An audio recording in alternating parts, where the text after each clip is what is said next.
Bienvenidos de nuevo a la oscuridad. Si estuviste aquí, en la historia anterior, recordarás que dejamos a Europa en el año 1315, arrodillada bajo la lluvia, hambrienta y obligada a cometer actos inconfesables para sobrevivir. Dijimos que aquel año fue el juez que dictó la sentencia. Pues bien, han pasado 30 años, es octubre de 1347. El plazo se ha cumplido y el verdugo acaba de llegar al puerto para cobrar la deuda.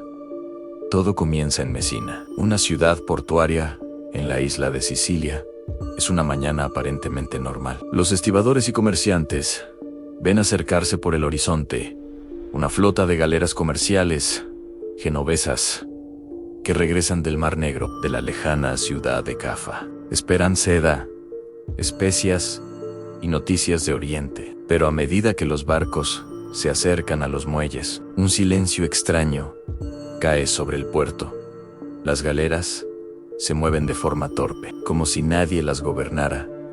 Cuando finalmente logran amarrar y los sicilianos suben a bordo para inspeccionar la carga, se encuentran con una escena sacada de una pesadilla. Casi todos los marineros están muertos sobre la cubierta. Sus cuerpos están retorcidos, cubiertos de extraños bultos negros y manchas oscuras, supurando. Los pocos que aún respiran no pueden tenerse en pie. Deliran por la fiebre, tosen sangre y miran a sus compatriotas con ojos de terror absoluto. No traen riquezas, traen la muerte. Las autoridades de Messina, presas del pánico, comprenden al instante que algo diabólico ha llegado a sus costas. Ordenan que los barcos sean expulsados del puerto inmediatamente. Sacadlos de aquí, que vuelvan al mar. Gritan desde los muelles, pero ya es demasiado tarde. El enemigo no eran solo los marineros enfermos. El verdadero enemigo era invisible, pequeño y rápido. Mientras discutían por las cuerdas de amarre de los barcos, cientos de ratas negras se deslizaban silenciosamente hacia tierra firme. Y en el pelaje de esas ratas viajaban unas pulgas portadoras de una bacteria para la que el ser humano no tenía nombre, ni cura, ni defensa: la Yersinia pestis. En cuestión de días, la ciudad de Messina cayó. La enfermedad no se comportaba como nada que hubieran visto antes. Era rápida, brutal y despiadada. La gente se iba a dormir sana y no despertaba.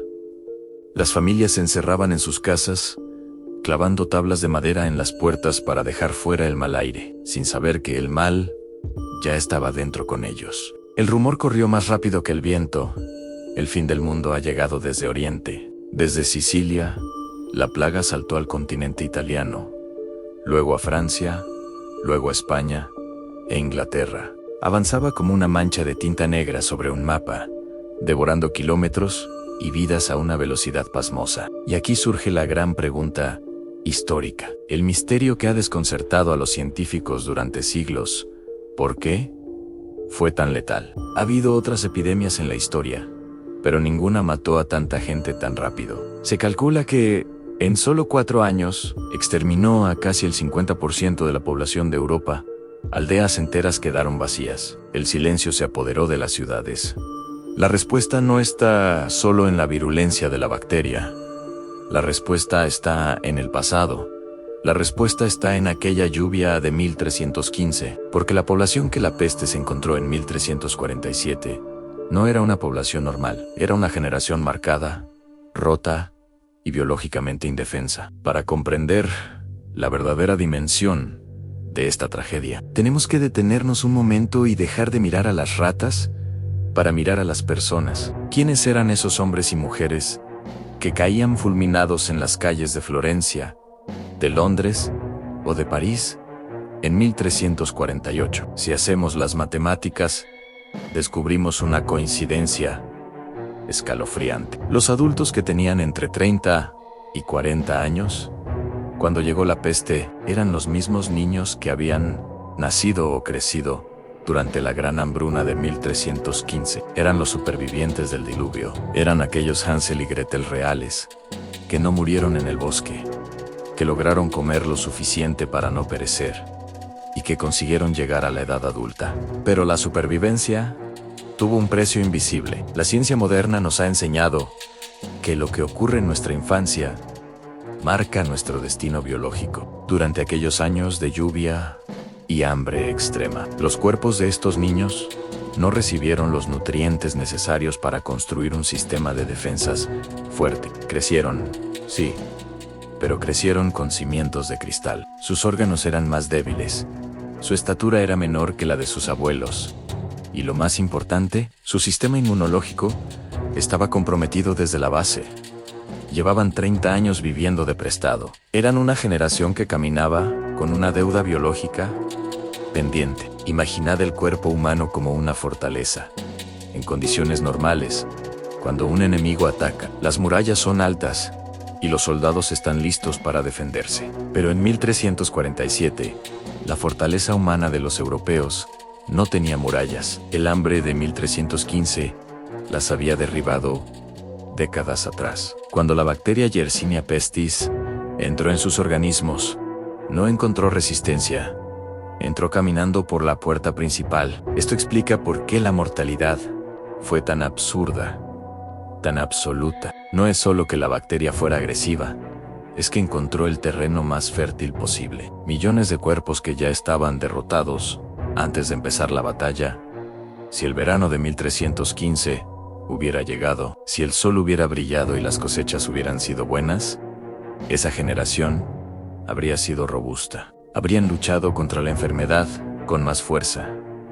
Millones se habrían salvado. Pero la historia no perdona. La peste negra no fue un evento aislado, fue el segundo acto de una obra que había empezado con la lluvia. El hambre había preparado la mesa meticulosamente, debilitando a la presa, y ahora la peste se sentaba a darse un festín, y la forma en que mataba era tan terrorífica que la mente medieval, incapaz de entender la biología, solo pudo encontrar una explicación: el fin de los tiempos. La medicina de la época creía que la enfermedad se transmitía por el aire corrupto, así que la gente caminaba con pañuelos empapados en vinagre o ramilletes de flores presionados contra la nariz, intentando filtrar el aliento de la muerte, pero no servía de nada. La enfermedad era visualmente aterradora. Comenzaba con fiebre y escalofríos, pero pronto aparecían los signos inconfundibles. Bultos oscuros, del tamaño de una manzana o un huevo, surgían en el cuello, las axilas o la ingle. Los llamaban bubas, y de ahí el nombre de peste bubónica. Cuando aparecían esas marcas negras en la piel, el paciente sabía que le quedaban, como mucho, 3 o 4 días de vida. Era una cuenta atrás, visible, que todo el mundo podía ver, pero lo más terrorífico no era la enfermedad en sí, sino lo que le hizo a la sociedad humana. El miedo al contagio era tan absoluto que rompió todas las leyes de la naturaleza y del amor.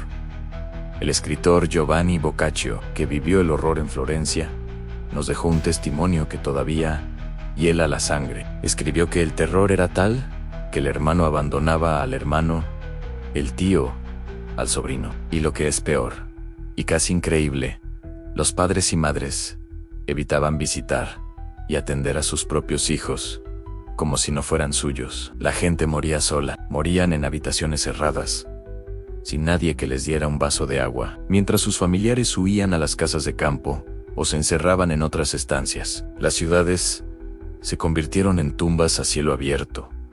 Ya no había funerales, ni campanas, ni llantos. El número de fallecidos era tan alto que los rituales se detuvieron.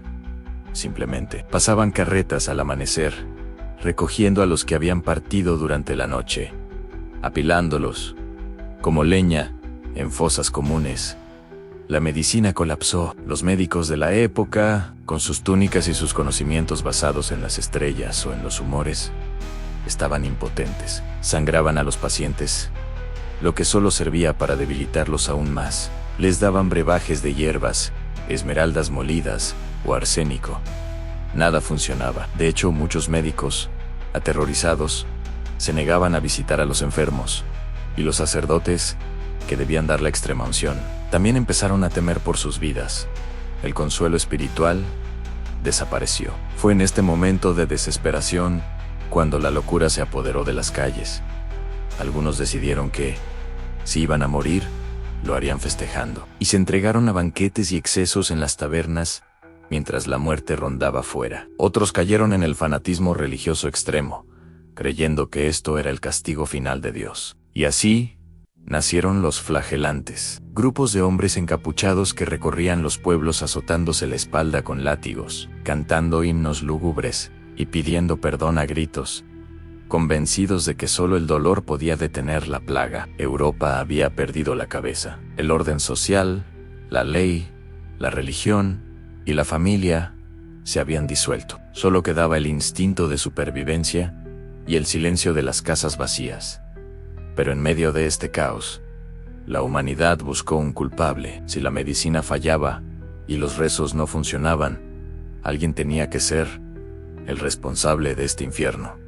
Y entonces comenzó la caza. Cuando la mente humana no encuentra una explicación racional para el sufrimiento, busca desesperadamente a alguien a quien culpar. Y en 1348, con Europa convertida en un cementerio y Dios guardando silencio, el miedo se transformó rápidamente en odio. La gente se negaba a creer que aquello fuera natural. Alguien tenía que estar causando esto. Alguien tenía que estar envenenando los pozos. Y así comenzó una de las tragedias más vergonzosas de nuestra historia. Las miradas de sospecha recayeron sobre los de siempre, los extranjeros, los viajeros y sobre todo las comunidades judías. Se extendió el falso rumor de que existía una conspiración para acabar con la cristiandad mediante veneno. Lo que siguió fue una ola de persecución irracional. En ciudades como Estrasburgo, Basilea o Maguncia, las turbas aterrorizadas, buscando purificar sus ciudades del mal, cometieron atrocidades contra sus propios vecinos. Creyeron que el fuego detendría a la plaga, pero el fuego solo trajo más muerte. Fue la demostración de que, a veces, el ser humano asustado puede ser más peligroso que cualquier bacteria. Mientras tanto, aquellos que no buscaban culpables cayeron en una extraña fascinación por el final. La muerte se volvió tan cotidiana, tan omnipresente, que la cultura europea desarrolló una obsesión macabra. Nació un nuevo estilo de arte que llenó las paredes de las iglesias y los cementerios. La danza macabra. Imaginad pinturas donde esqueletos sonrientes bailan tomados de la mano con los vivos, pero no bailan solo con los pobres. En esos murales, la muerte saca a bailar al papa, al rey, al comerciante rico y al campesino pobre. El mensaje era un recordatorio brutal y democrático que la peste había enseñado a la fuerza. No importa cuánto oro tengas, ni cuán altas sean tus murallas. Al final, todos bailáis con nosotros. La vanidad del mundo se desmoronó. Las joyas, las sedas y los títulos nobiliarios perdieron su valor ante la realidad de los carros fúnebres. Se popularizó el lema latino Memento Mori. Recuerda que morirás. La gente empezó a vivir con una intensidad desesperada, sabiendo que cada cena podía ser la última y que cada despedida podía ser definitiva. Europa había cambiado. La inocencia se había perdido por completo. Ya no eran los siervos obedientes de antes. Habían visto a sus señores morir igual que ellos. Habían visto a los sacerdotes huir igual que los pecadores. La autoridad se había resquebrajado. Y aunque todavía no lo sabían, mientras enterraban a sus muertos, estaban enterrando también al sistema feudal. El mundo antiguo estaba agonizando, y algo nuevo, nacido del trauma y la supervivencia, estaba a punto de surgir de entre las cenizas. Pero antes de eso, tendríamos que contar el coste final de la factura. La historia de la peste negra es una ventana oscura, pero necesaria, a nuestra propia naturaleza. Finalmente, hacia el año 1351, la furia de la plaga comenzó a disminuir. No desapareció del todo, pues se quedaría dormida en las sombras para volver de vez en cuando, pero lo peor había pasado. Cuando la niebla se disipó y los supervivientes salieron de sus casas, se encontraron con un continente transformado. El silencio era ensordecedor, Las estimaciones más conservadoras dicen que Europa perdió a 1/3 de su población. Otras dicen que fue la mitad. Imagina que de cada 2 personas que conoces, una desapareciera mañana. Aldeas enteras habían sido borradas del mapa, reclamadas por el bosque. Los campos estaban sin arar, y el ganado vagaba libre, sin dueños que lo reclamaran. Pero aquí llega la ironía final, el giro más extraño del destino. Aquellos que sobrevivieron, aquellos que lograron resistir al verdugo, heredaron un mundo nuevo. Al haber tan poca gente, la mano de obra se volvió extremadamente valiosa. Los señores feudales, desesperados por encontrar a alguien que trabajara sus tierras, tuvieron que empezar a pagar salarios dignos. El sistema de servidumbre, que había esclavizado a los campesinos durante siglos, se rompió para siempre. Los pobres empezaron a comer carne. Las mujeres ganaron nuevos derechos de propiedad. Paradójicamente, una de las peores tragedias de la historia dio paso a una época de mejora para los que quedaron. Fue el doloroso precio que se pagó para que pudieran hacer el renacimiento. Pero no debemos olvidar nunca la lección de esta historia. La peste negra no fue un accidente solitario, fue el golpe final de una sentencia que se había dictado 30 años antes. La generación maldita. Esos niños que pasaron hambre bajo la lluvia de 1315. Fueron los que pagaron la deuda con sus vidas en 1348. Su debilidad fue la puerta por la que entró la enfermedad. La historia nos enseña que los grandes desastres rara vez tienen una sola causa. Son una cadena de eventos, donde el clima, la biología y la sociedad bailan juntos una danza mortal. Hoy, nosotros somos los descendientes de los que sobrevivieron. Llevamos en nuestro ADN la resistencia de aquellos que no cayeron, ni ante el hambre, ni ante la peste. Somos los hijos del invierno más largo y de la oscuridad más profunda. Así que, la próxima vez que escuches hablar de la peste negra, no pienses solo en las ratas, piensa en la lluvia, piensa en el hambre, y recuerda que, a veces, para que un mundo nuevo nazca, el antiguo tiene que arder por completo. Soy la Bruja Callejera. Si esta saga histórica te ha atrapado, deja tu opinión en los comentarios. ¿Crees que el destino de esa generación ya estaba escrito por el clima, o fue la mano del hombre la que causó su propia destrucción? Ahora corre a suscribirte, apaga la vela y no te pierdas nuestras próximas historias. Hasta la próxima.